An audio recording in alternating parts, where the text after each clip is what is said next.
warahmatullahi wabarakatuh. Innal hamdalillah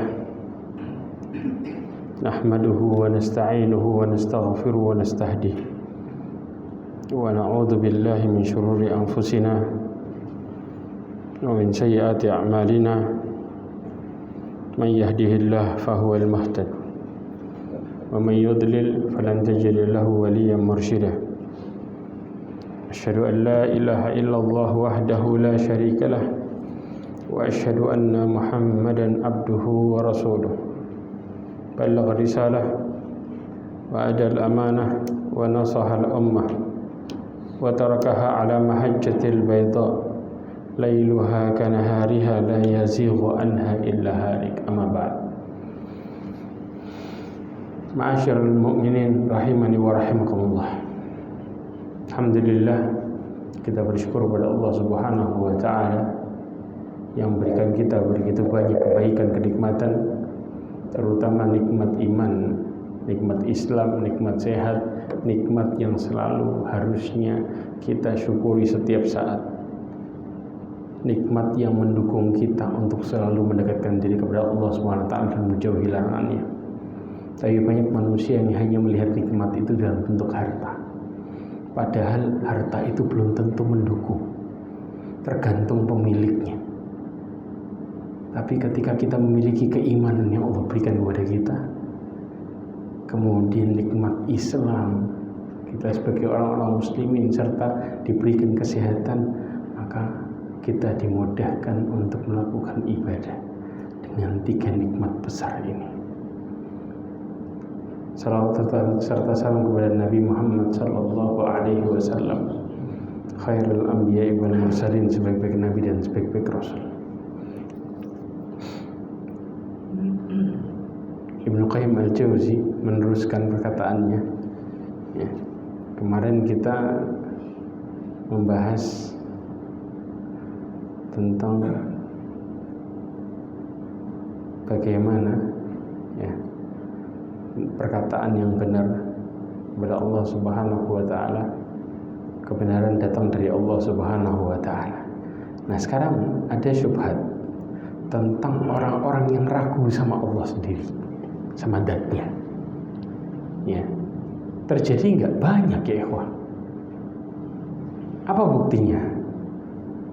Kita sendiri kadang-kadang terjadi. Kenapa? Kita sholat tapi masih enggak serius. Sholat kita masih mikirin kerjaan, sholat kita masih mikirin sesuatu yang kadang-kadang kita muncul ide yang sebelumnya lupa, masih mikirin barang sampai muncul pikiran barang yang hilang ternyata ketemu waktu sholat. Ini menandakan kalau kemudian kita masih belum yakin total sama Allah Subhanahu wa ta'ala.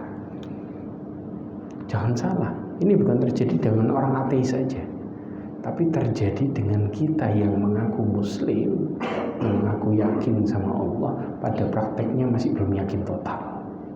Kalau kita yakin secara total, maka dalam sholat kita pun kita berusaha pasrah terhadap sesuatu yang di luar sholat, karena kita sesungguhnya berhadapan kepada Allah Subhanahu wa ta'ala. Ali ibn Husain ketika mau sholat, wajahnya berubah jadi pucat, serius. Kemudian dia mengatakan, tahukah engkau kepada siapa aku menghadap? Ini orang yang yakin kepada Allah Subhanahu wa ta'ala dengan keyakinan yang kuat.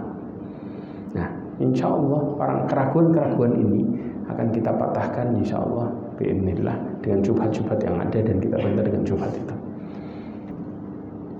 Coba Ibnu Qayyim al-Jauzi mengatakan, wa idza ta'ammala al-insanu halahu min mabda'i kaunihi nutfatan.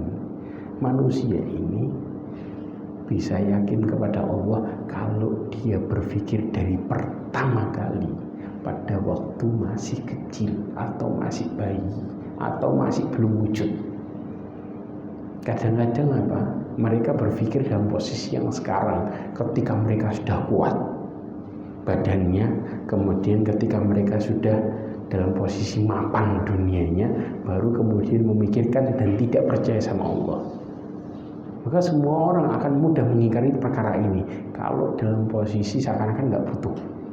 Tapi kalau masih belum bisa apa-apa, ya mereka berpikir di zaman itu, maka kondisinya berbeda ya ikhwah.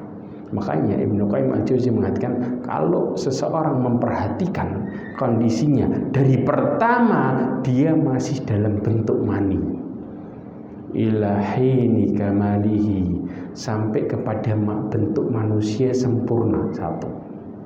Kemudian wastiwaihi tabayyana lahu annama uniya bihi hadhil inayah. Kemudian apa? Dia memperhatikan dan tampak secara jelas kalau ada zat yang memperhatikan diri dia dengan perhatian yang khusus. Buktinya apa? Fase perubahan hidupnya itu penuh dengan keajaiban.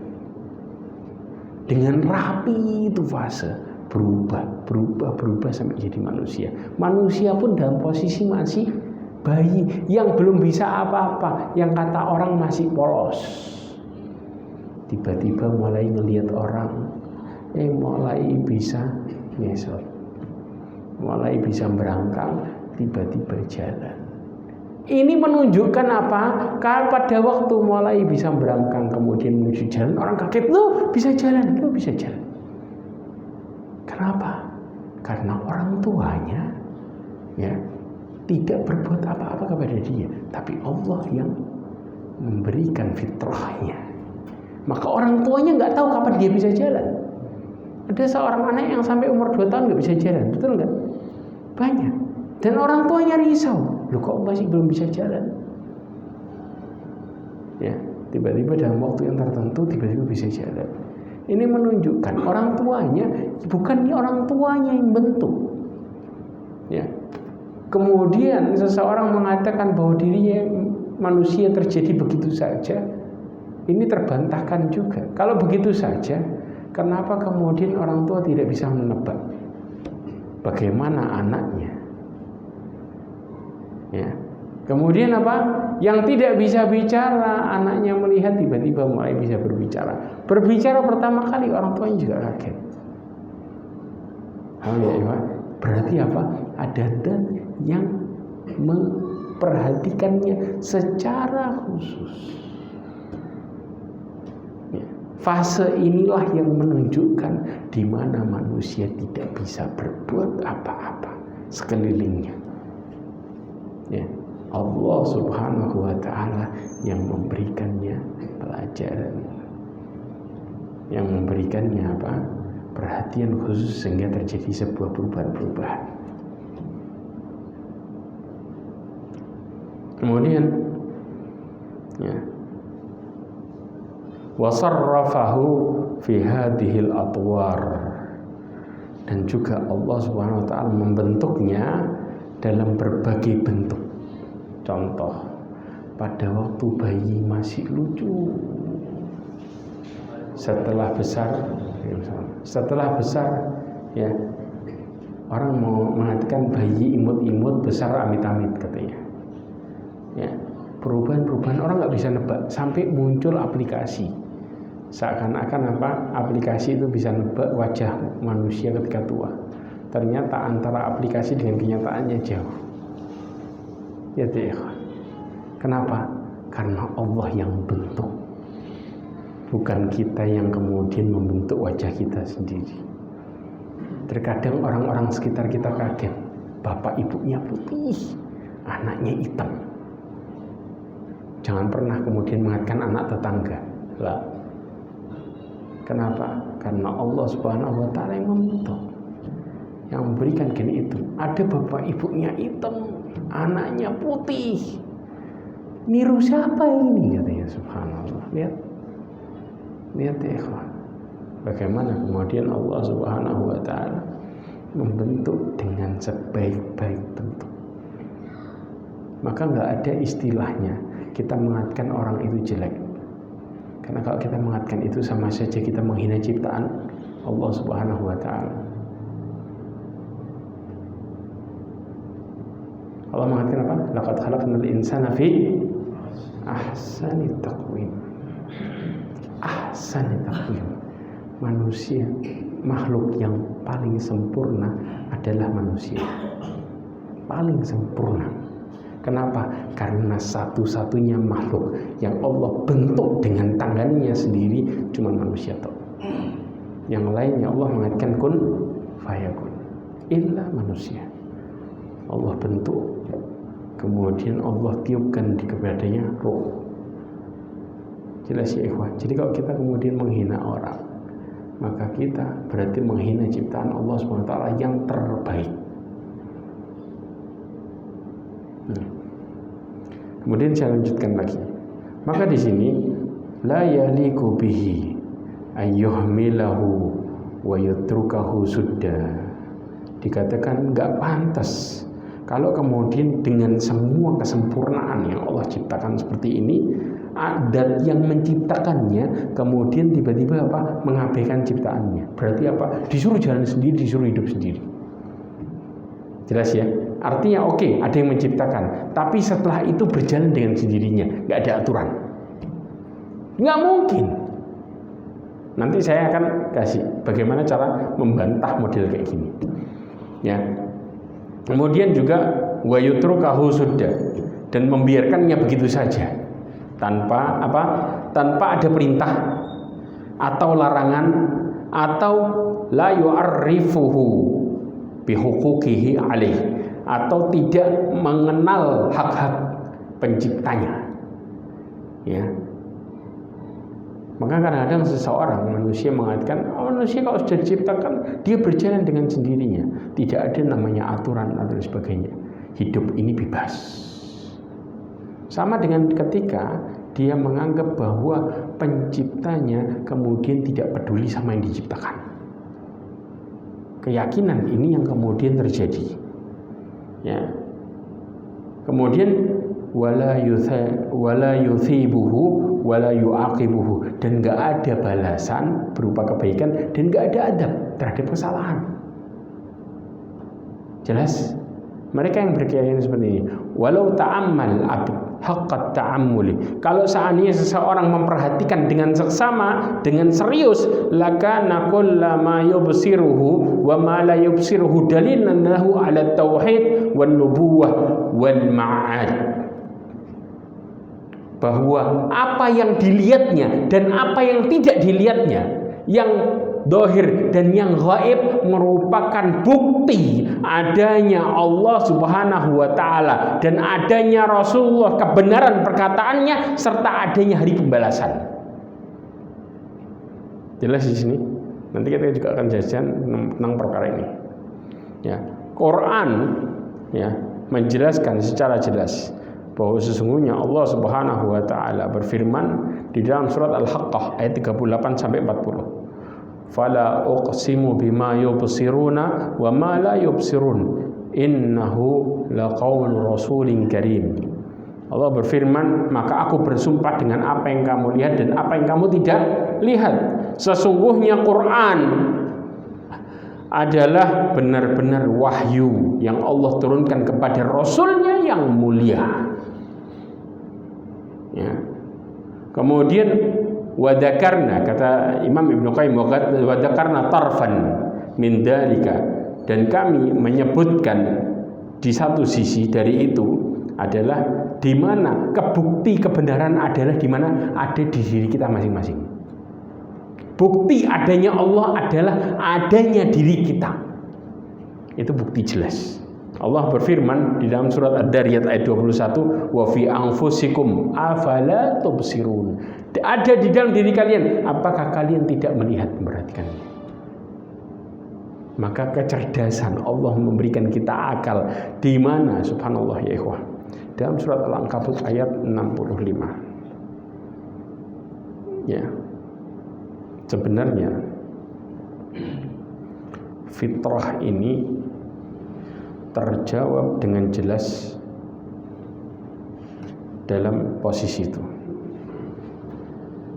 Coba saya mau tanya, kalau seseorang dihimpit masalah, Ya, contoh nih, kita lagi di satu tempat di sini, tiba-tiba gempa bumi, naudzubillah min dzalik. Terus kemudian ya kita nggak bisa keluar dan lagi goyang. Kira-kira semua yang di sini apa yang dilakuin? Hah? Ngapain? Berdoa, baca Quran, zikir, semua kebaikan dilakuin. Buat siapa dan kemana? Kemana tuh doanya? Kepada Allah. Ada satu orang yang gak percaya tengah-tengah kita. Kira-kira wajahnya lari kemana? Fitrahnya, di dalam hatinya, sifat aslinya keluar. Yang Allah Subhanahu wa Ta'ala sebutkan, ya, dijelaskan, bahkan Ibnu Qayyim mengatakan di dalam Kitabul Fawaid bahwa tauhid bisa jadi penolong bagi musuhnya. Tuh, gimana? Orang yang nggak percaya bisa ketolong gara-gara tauhid, gara-gara keyakinannya kepada Allah. Buktinya apa? Di dalam Al-Ankabut ayat 65 Allah mengatakan fa idza raqibu fil fulki da'ullaha mukhlishina lahuddin. Ketika mereka naik ke kapal, mereka berdoa kepada Allah dengan penuh keikhlasan. Ketika digoncang tuh kapal, di saat itu yang nggak punya agama langsung gini, berharap ada sesuatu yang nolong. Dan sumbernya di mana? Di atas. Subhanallah. Jadi semua manusia di saat terhimpit fitrahnya keluar sebagai seorang manusia yang cerdas. Mereka sadar bahwa Allah satu-satunya yang bisa berbuat. Jelas ya, ikhwan? Ini membantah orang-orang ateis yang di saat mereka mengatakan nggak ada Tuhan, tapi mereka kemudian berharap ketika kepepet dengan mereka membuktikan bahwa Tuhan itu di atas. Paham ya? Karena apa?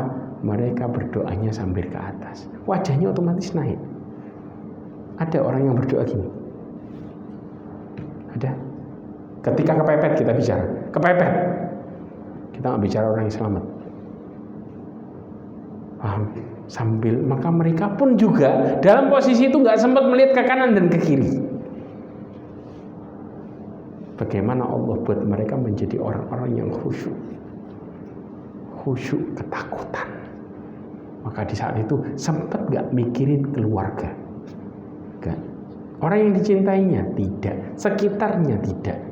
Kebayang bagaimana ketika Aisyah bertanya kepada Rasulullah SAW di saat itu seseorang yang dikumpulkan dalam posisi telanjang.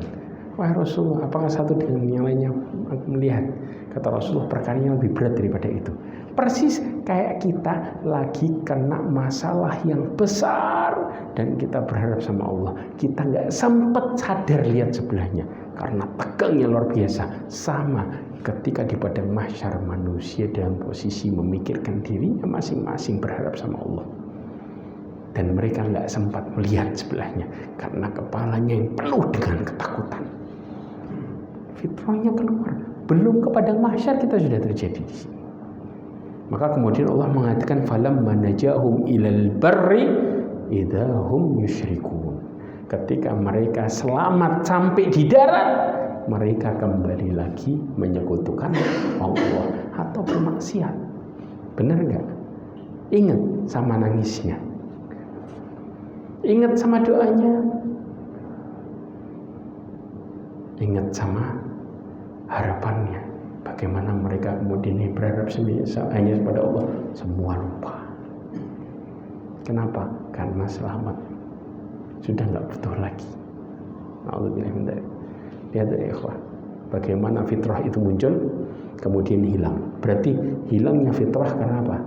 Karena hawa nafsu sehingga melupakan asalnya.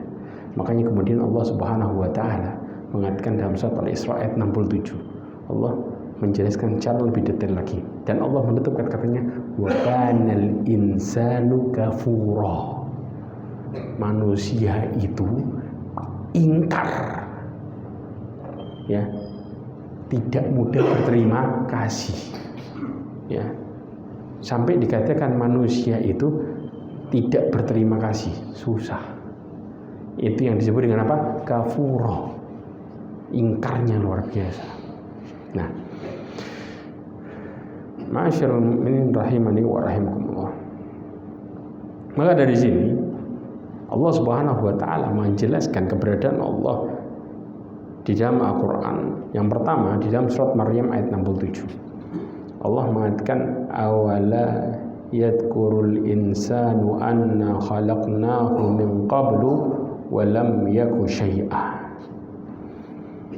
Dan tidakkah manusia itu memikirkan bahwa sesungguhnya kami telah menciptakannya dahulu sedangkan ia tidak ada sama sekali. Coba perhatikan baik-baik. Di ayat ini ada beberapa unsur. Ini yang saya mau jelaskan.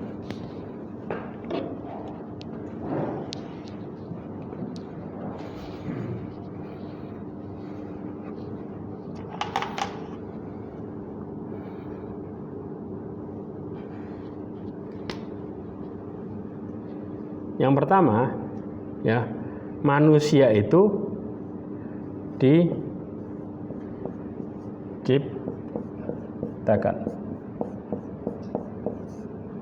Satu, ya. Perkara yang kedua, ya, Allah Subhanahu wa taala menciptakan manusia, ya, dari tidak ada. Ya ikhwah, coba perhatikan baik-baik. Ya, perkara dari tidak ada ini, ya, ada dua jenis. Yang pertama tidak ada wujudnya, ya, atau kita bilang tidak ada asalnya, benar-benar nggak ada sebelumnya asalnya, ya, asal, ya. Yang kedua tidak ada nama. Paham maksudnya? Orang kalau nyiptain komputer, komponennya semuanya ada dulu nggak? Ada namanya nggak? Manusia asal pertama kalinya nggak ada. Komponen apa semuanya sebelumnya sama sekali tidak ada. Jelas? Yang kedua, penyebutannya belum ada sebelumnya.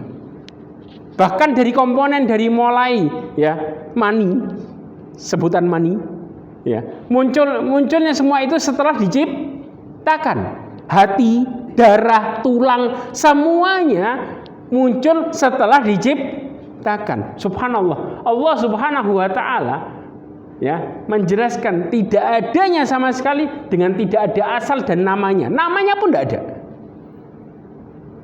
Makanya setelah diciptakan baru muncul penamaan. Ya, kalau kita lihat binatang juga sama, dari mulai sayap nyamuk dan lain sebagainya, dia di dalam ilmu masalah seperti ini, biologi, ada penamaan masing-masing, betul nggak? Dan itu terjadi setelah muncul. Tapi kalau kita bicara komputer, ya, komponennya ada namanya nggak sebelumnya? Sebelum jadi komputer, ada kan? Contoh, asalnya besi, ya, besinya ada nggak? Ada dulu sebelumnya. Dari besi dirakit lagi, dibuat hal yang kecil jadi apa? Sebelumnya hal itu semua asalnya ada, tapi tidak dengan penciptaan Allah yang benar-benar tidak ada asal dan namanya. Jelas? Oke. Perkara yang ketiga, bahwa sesungguhnya Allah SWT menciptakan, ya, setelah ciptaannya hancur, ya, maka Allah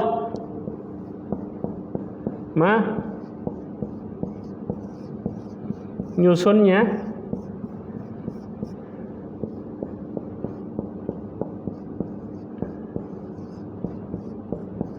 kembali. Paham? Contoh, manusia ketika dalam kuburnya hancur nggak? Kulit semuanya hancur, bahkan mungkin tersisa tinggal tulang sulbi ekor.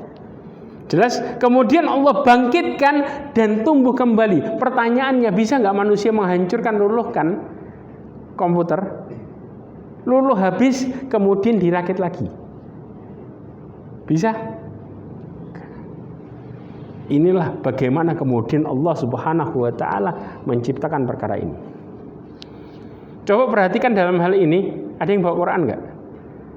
Ya, di HP-nya coba dibuka surat Al-Baqarah ayat 28.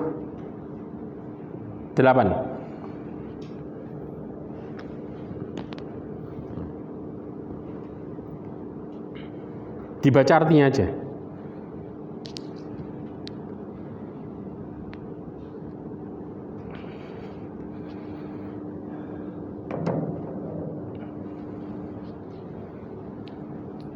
Dibaca artinya.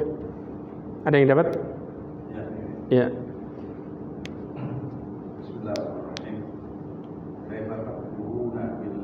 Di artinya aja langsung. Artinya langsung. Bagaimana kamu ingkar kepada Allah, padahal kamu tadinya mati, lalu Dia menghidupkan kamu, kemudian Dia mematikan kamu, lalu Dia menghidupkan kamu kembali, kemudian kepadanya lah kamu dikembalikan. Ya, coba perhatikan. Kaifa takfuruna billahi wa kuntum amwat. Amwat di sini diistilahkan benar-benar tidak ada. Namanya, bentuknya, semuanya nggak ada sama sekali. Jelas?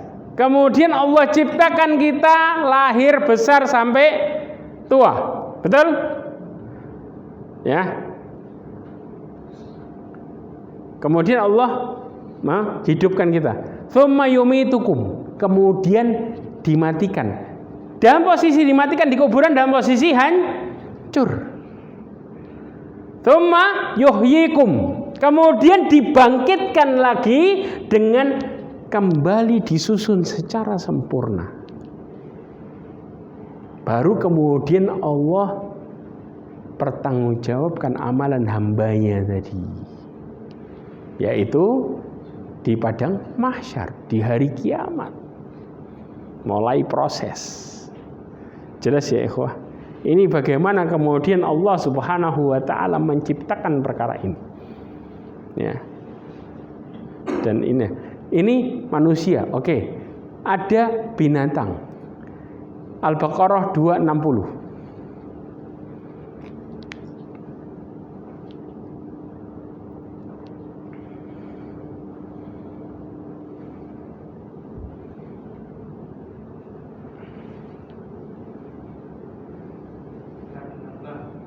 Ya.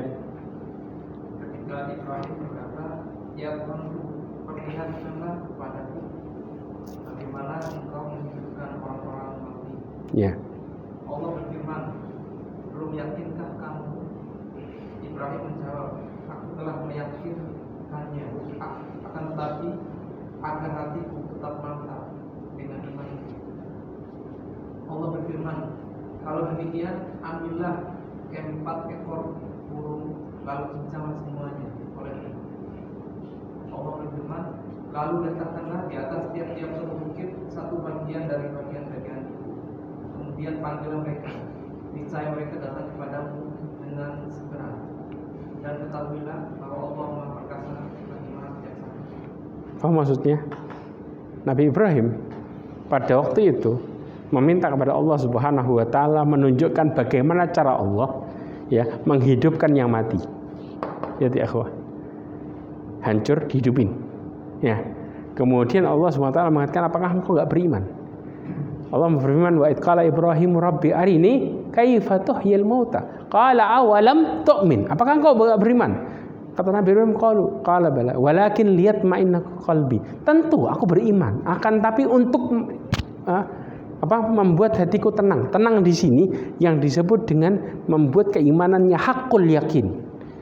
Makanya kenapa Nabi Ibrahim setiap apa yang Allah perintahkan nyuruh ninggalin anak istrinya ditinggalin. Karena kejadian ini. Dengan keyakinan yang total. Maka kemudian Allah mengatakan fakhud arba'atan minat tayr. Ambil 4 burung dara. Paham? Kemudian apa? 4 burung dara ini dicincang-cincang. Jelas, disisain kepalanya. Ya. Kemudian di setiap bagian 4 burung dara ini disuruh naruh di setiap ujung gunung. Terus thumma da'uhun. Kemudian panggil itu. Kepalanya ada di mana? Di tangannya Nabi Ibrahim. 4 burung ini. Ya'tinaka sa'ya.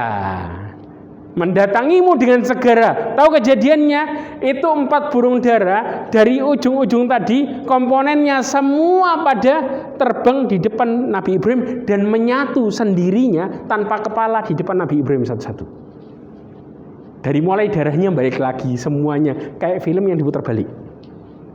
Ya, setelah darah semuanya, kemudian dalam posisi terbang tanpa kepala, kemudian datang satu burung mencocokkan dengan kepalanya. Setelah cocok terbang, nyatu. Terus sampai 4-4-nya. Maka Allah menggambarkan sesuatu yang hancur dikembalikan lagi, maka dikembalikan semua darah dan ininya dalam posisi bentuk semula dengan sempurna. Ya, yang tadi sudah hancur darahnya sudah ketetes kemana-mana, kembali lagi persis. Kebayang, inilah bagaimana kesempurnaan ciptaan Allah Subhanahu wa Ta'ala. Ya, dan ini tidak mungkin kalau tidak ada zat yang melakukan ini. Mustahil. Akal sehat anak kecil itu bisa berpikir. Jelas? Oke. Nanti ada syubhat yang lain kemudian dengan jawaban yang lain lagi. Namanya ikhwah. Perkara ini disebutkan di dalam tafsir Maryam ayat 67.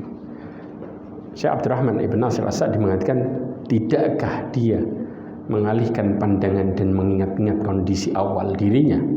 Allah telah menciptakannya pertama kali, padahal sebelumnya dia tidak berwujud sama sekali, tidak berwujud. Paham ya? Nggak ada asal, ya, nggak ada sama sekali. Ya. Kemudian maka zat yang mampu menciptakannya dari ketidakadaan dan belum menjadi sesuatu yang dapat disebut, nggak ada namanya. Ya, jadi nggak bisa disebut karena nggak ada namanya, nggak ada. Ya. Kemudian bukankah zat itu mampu juga menyusun kembali setelah terkoyak-koyak dan merangkainya lagi setelah tercerai-berai? Ya ini tadi dari hancur disusun kembali. Ya, hal ini seperti yang difirmankan Allah SWT juga di dalam surat Ar-Rum ayat 27. Ya, Allah Subhanahu wa ta'ala berfirman, dialah yang menciptakan manusia dari permulaan, kemudian mengembalikan, menghidupkan kembali. Permulaan itu dari nggak ada. Ya. Dan menghidupkan kembali lebih mudah bagi Allah Subhanahu wa ta'ala. Ya. Dan baginya sifat yang maha tinggi di langit dan di bumi. Dialah yang maha perkasa lagi maha bijaksana. Yang dalil yang berikutnya ada di dalam surat Maryam ayat 9. Tentang apa ini? Tentang penciptaan ya anaknya Nabi Zakaria. Yang namanya siapa? Yahya. Ketika Nabi Zakaria ya diberikan kabar gembira tentang anaknya, Nabi Zakaria kaget. Ya. Dengan mengatakan bahwa sesungguhnya istriku telah menopause. Menopause ini apa? Sudah, nggak ada sirkulasi lagi, nggak ada sel telur wala apa. Mosok perempuan menopause bisa hamil. Akal manusia ya mengatakan bahwa hamil itu terjadi karena ada telur ketemu dengan ya sperma. Tapi ingat, yang nyiptain siapa? Maka di sini Allah mengatakan waqad khalaqtuka min qablu wa lam taku syai'a. Allah meyakinkan Nabi Zakaria dengan mengatakan, dan sesungguhnya aku telah menciptakan kamu sebelumnya, padahal kamu di waktu itu belum ada sama sekali. Masa nggak percaya? Ya. Maka kemudian di sini Syekh Abdurrahman Ibn Nasir As-Sa'di mengatakan tidak lebih sulit bagi Allah daripada menciptakan Nabi Zakaria sebelumnya, padahal sebelumnya Nabi Zakaria tidak ada sama sekali. Ya, maka ini berkaitan dengan masalah aneh yang menurut kebiasaan dan aneh juga menurut sunnatullah pada penciptaan makhluknya. Ya, Syekh Abdurrahman bin Nasir As-Sa'di mengatakan, kenapa? Makanya kalau kemudian orang menopause melahirkan anak, masa bisa? Nggak mungkin. Wah, ribut. Akhirnya jadi apa? Berita di mana-mana. Padahal Allah Maha segalanya. Allah menunjukkan ini supaya keimanan kita semakin naik, supaya membantah keingkaran kita kepada Allah Subhanahu wa taala tentang adanya Allah Subhanahu wa taala dan adanya hari pembalasan, adanya kebaikan dan akan dibalas, dan adanya keburukan dan bakal disiksa di balik itu. Maka ini adalah memunculkan keyakinan kita dalam memperbaiki hubungan Allah pada Allah Subhanahu wa taala. Jelas ya ikhwan? Dalil yang ketiga, surat At-Tur ayat 35. Ini membantah orang-orang ateis secara detail. Allah Subhanahu wa taala berfirman, ya, am khuliqu min ghairi syai'in am hum khaliqun. Apakah mereka tidak ada yang menciptakan ataukah mereka menciptakan diri mereka sendiri? Coba perhatikan penciptaan, ya, manusia itu dikuatkan dan tidak lepas dari tiga hal. Pemikiran manusia itu ada di tiga hal ini pada umumnya. Apa pemikirannya? Ini sudah ya, kita hapus ya.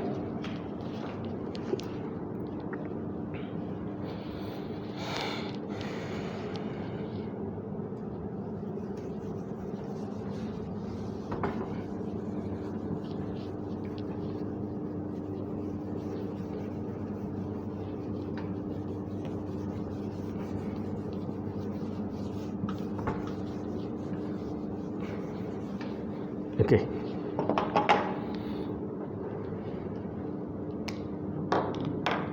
Coba perhatikan ya ikhwah.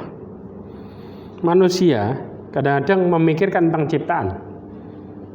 Yang pertama, ya,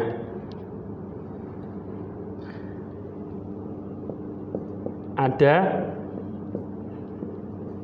dengan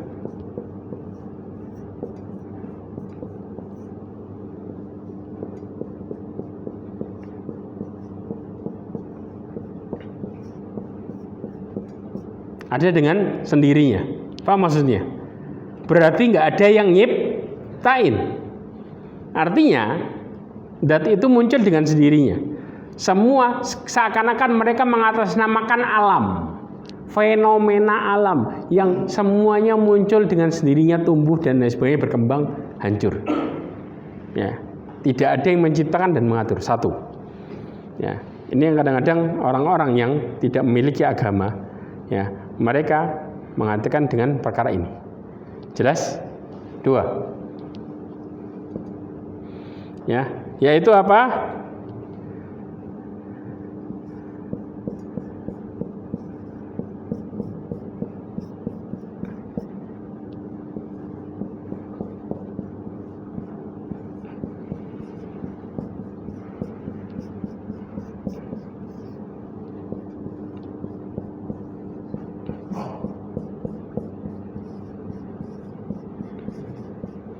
Mereka menciptakan diri sendiri.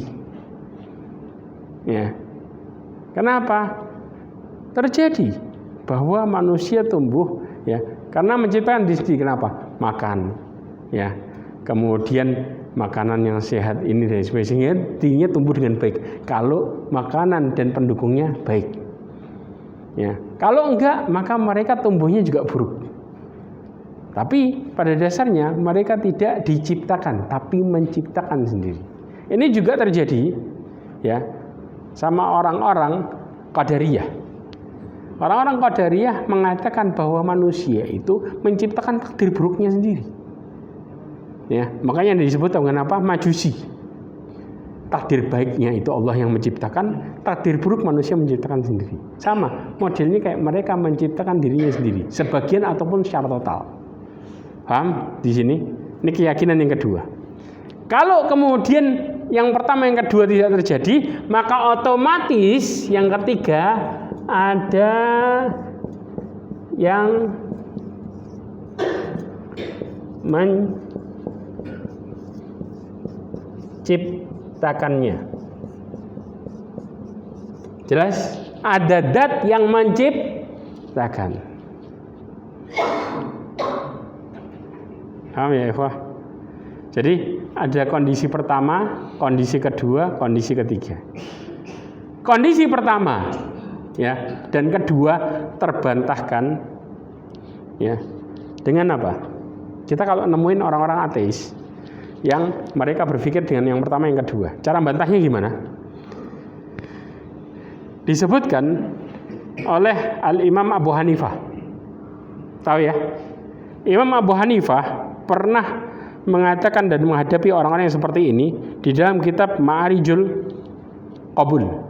Disebutkan di dalam kitab itu, ya, kata Imam Abu Hanifah, saya pernah mendengar ada yang memberi kabar kepadaku bahwa sesungguhnya ada sebuah kapal. Kapal ini ada, ya. Kemudian di atasnya ada barangnya. Jelas?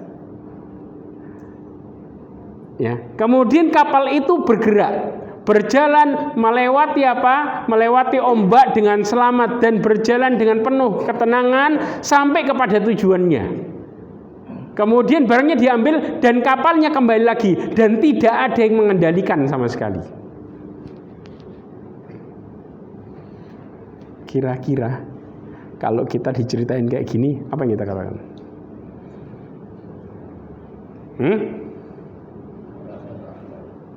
Maka orang yang tadi, ya, yang ngerasa nggak punya Tuhan tadi, mereka mengatakan akal sehat manusia tidak mungkin mengiyakan perkara itu. Maka Imam Abu Hanifah mengatakan, celaka engkau, langit yang besar dipenuhi dengan bintang-bintang, bumi yang dibentangkan, kemudian engkau mengatakan tidak ada yang menciptakannya. Kapal aja dia nggak terima. Kemudian kita bicara alam semesta dengan mengatakan nggak ada yang menciptakan. Kapal yang kecil orang nggak bisa terima. Kalau kapalnya gerak sendiri, pulang sendiri, nggak ada yang ngatur. Nah, saya kasih contoh lah di rumah, ya, tiba-tiba ada horden gerak, buka tutup. Yang terjadi manusia apa? Hah? Takut nggak?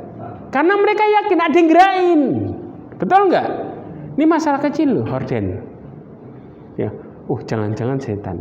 Akal manusia langsung berjalan. Sedangkan mereka mengatakan manusia menciptakan dengan sendirinya. Tidak ada yang mengatur.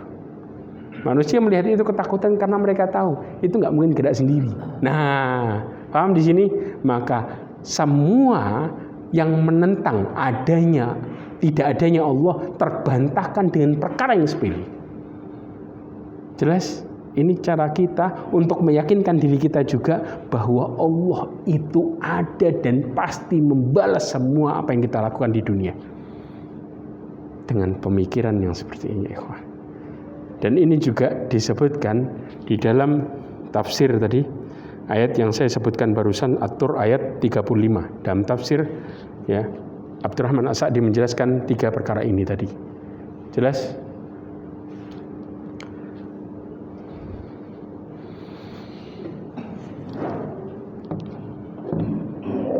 Kemudian juga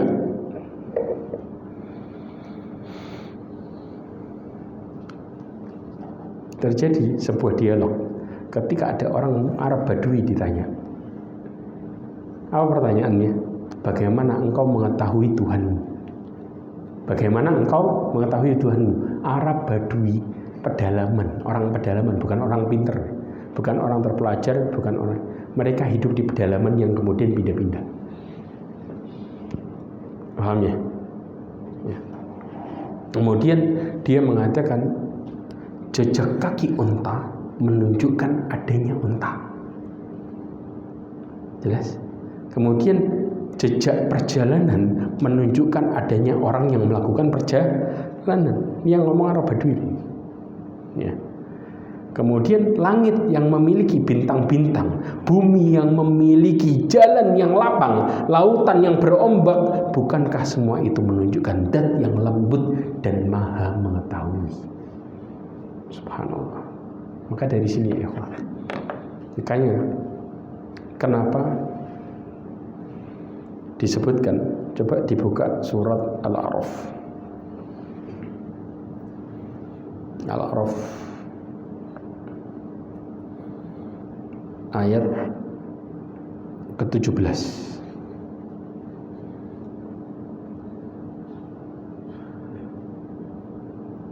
Kemudian pasti aku akan mendatangi mereka dari depan, dari belakang, dari kanan, dan dari kiri. Mereka dari kiri mereka, dan engkau tidak akan mendapati kebanyakan mereka bersyukur. Ya ikhwah, ini ayat tentang perkataan iblis goda manusia. Ya, tsumma la'atiyannahum min baini aydihim. Aku benar-benar akan mendatangi mereka dari depan. Jelas? Dari kanan. Wa an aymanihim wa an syama'ilihim, dari kiri. Ya. Kemudian apa? Wa la tajidu aktsarahum syakirin. Dan engkau mendapati mereka, kebanyakan mereka tidak akan bersyukur.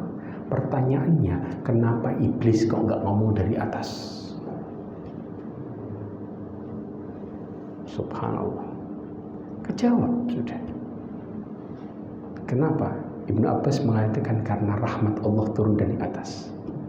Dan salah satu hikmah juga ketika manusia melihat ke atas, melihat siapa dirinya sebenarnya. Dia mengatakan dirinya itu kecil. Dan dia melihat ciptaan Allah yang maha besar dan yang lain.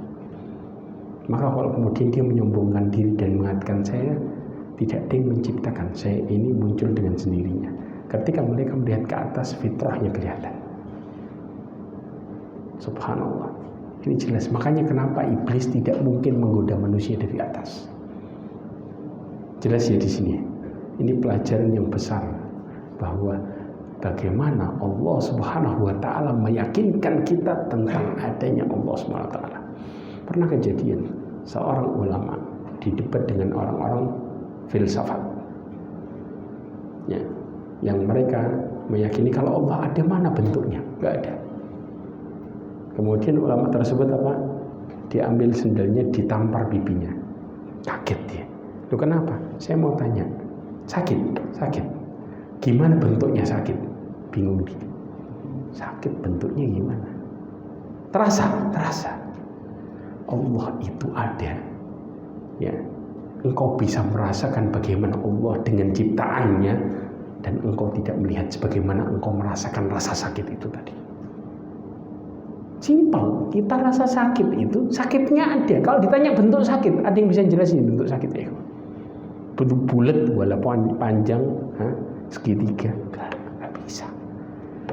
Subhanallah, terbantahkan langsung orang itu diam. Diam, tidak bisa menjawab, hanya dengan sekedar tamparan sendal. Dengan menjelaskan tentang masalah sakit yang nggak berbentuk tadi. Tapi ada dan dijelaskan dan terasa, ada. Terasa. Sama. Kita melihat diri kita dan sekelilingnya, kita merasakan adanya Allah Subhanahu wa taala. Jelas ya.